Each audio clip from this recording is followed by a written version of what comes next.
नमस्कार दोस्तों, शिव का अघोरी रूप सबसे ज़्यादा खूबसूरत मानते हैं।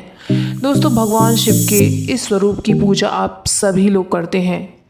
सावन के सोमवारी की पूजा हो, शिवरात्रि की पूजा हो या आम दिनों में भगवान शिव की पूजा, भांग और धतूरे को भगवान शिव का सबसे प्रिय वस्तु मानकर हर शिव भक्त शिवलिंग पर जरूर चढ़ाता है। दोस्तों, पुराणों के अनुसार शिव के इस रूप को औघड़ या अघोरी बोला जाता है। औघड़ या अघोरी का मतलब होता है भांग धतूरे के नशे में मदमस्त रूप। दोस्तों, अगर आपने अभी तक चैनल को सब्सक्राइब नहीं करा है तो कर लीजिएगा। दोस्तों, आपको जानकर हैरानी होगी कि शिव का ये रूप आज भी धरती पर मौजूद है। वो हमारे ही बीच है, लेकिन आम जिंदगी और आम इंसानों से दूरी बना के रहता है। मुश्किल से पूरे हिंदुस्तान में 5-6 ऐसे शिव रूप हैं, पर आप उसको कैसे पहचानेंगे। दोस्तों, इलाहाबाद में मेला लगता है, उसके बारे में तो आप जानते ही होंगे। दोस्तों, माघ के महीने में ये मेला लगने वाला मेला, इसमें आए हुए नागा साधु इस मेले का खास आकर्षण होते हैं। आज के ज़माने में भी इनके बदन पर कपड़े नहीं होते और नंगे बदन पर गंगा तट पर घूमा करते हैं। दोस्तों, ये अघोरी साधु होते हैं। ये विरले ही आपको किसी आबादी वाले इलाके में दिखेंगे और अगर दिख गए तो लोगों को अपनी ताकत से ख़त्म कर डालने के लिए डराते ही दिखेंगे। दोस्तों, लाल लाल आँखें, हुक्का पीते हुए, राख से सने हुए, नंगे बदन ये साधु शमशानों में रहते हैं। इन्हें जीने के लिए किसी सुख सुविधा की ज़रूरत नहीं, यहाँ तक कि खाने पीने के लिए कंकाल की खोपड़ी ही इनका प्लेट और कंकाल की खोपड़ी इनका गिलास होती है। दोस्तों, इनका विश्वास होता है कि दुनिया में कोई भी चीज़ गंदी नहीं हो सकती, क्योंकि हर चीज़ भगवान ब्रह्मा का बनाया हुआ उतना ही शुद्ध स्वच्छ है जितना कोई और चीज़। दोस्तों, आपको शायद एक बार ही सोचकर घिन आए कि ये गाय का मांस छोड़कर सभी कुछ खाते हैं, यहाँ तक कि ये आदमी का मांस भी खा लेते हैं। दोस्तों, अघोर तंत्र सिद्धि के लिए ये शमशानों में रहते हैं। इनकी एक साधना है शमशान में रहना और लाशों पर खड़े रहकर साधना करना। एक अघोरी बनने के लिए लाशों को अपने ऊपर से गुजारना इनके लिए सबसे ज़्यादा ज़रूरी माना जाता है। दोस्तों, जो राख ये शरीर पर मलते हैं या जिन राखों को अपने शरीर के ऊपर उड़ेलते हैं, वो भी शमशान में जलाई हुई लाश की राख ही होती है। सड़ी हुई लाश का खुली आग में भुना हुआ मांस खाना भी इनकी साधना का एक हिस्सा है। दोस्तों, शराब पीना, भांग पीना इन साधुओं के लिए निषेध नहीं है, बल्कि ज़रूरी है।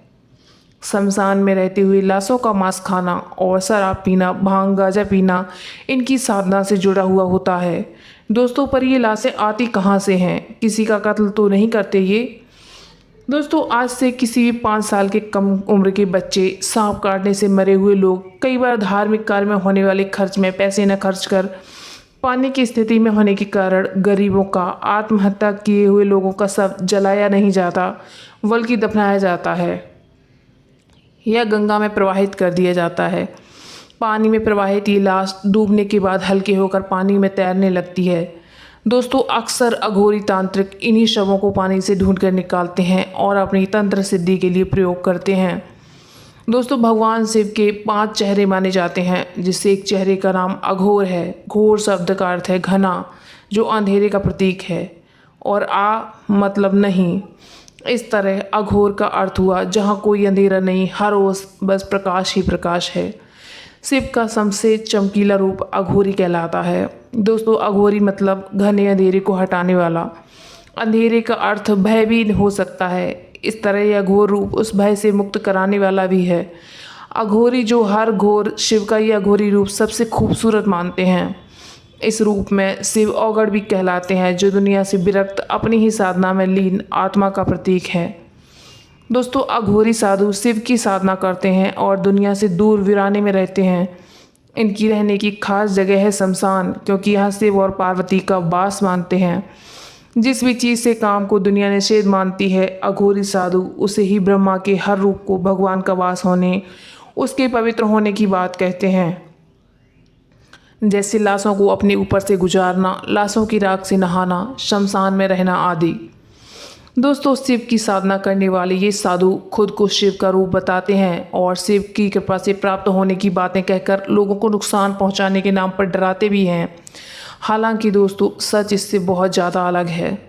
अघोरियों का जीवन बहुत ज़्यादा मुश्किल होता है। सभी साधु साधना को पूरा नहीं कर पाते। पूरे भारत में ऐसे मात्र 1500 अघोरी साधु हैं, पर वास्तव में ये अघोरी साधु नहीं बल्कि काला जादू करने वाले अघोरी तांत्रिक होते हैं। शमशानों में लाशों के ऊपर सिद्धियों की साधना करना दरअसल आत्माओं को वश में करने और काला जादू तंत्र विद्या की साधना होती है।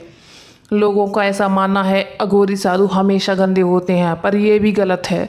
ज़रूरी नहीं कि अघोरी साधु गंदे ही हों, बल्कि वे साफ़ सुथरे होंगे और आपको पता भी नहीं चलेगा। कहते हैं पूरे भारत में असली अघोरी साधु मात्र 5 से 6 ही हैं, लेकिन वे ऐसे कहीं आपको नहीं मिलेंगे, क्योंकि वे सिर्फ साधना में हमेशा लीन रहते हैं और शमशानों से कभी बाहर नहीं निकलते। वो किसी को डराते नहीं। डराने वाले अघोरी साधु वास्तव में अघोरी तांत्रिक हैं। दोस्तों आज के वीडियो से आपको पता चल गया होगा कि अघोरी तांत्रिकों के बारे में जो भी आपके मन में विचारधारा होगी वो ख़त्म हो गई होगी। उम्मीद करते हैं वीडियो पसंद आया होगा। पसंद आया है तो लाइक करिए, चैनल को सब्सक्राइब जरूर करिए। Thanks for watching.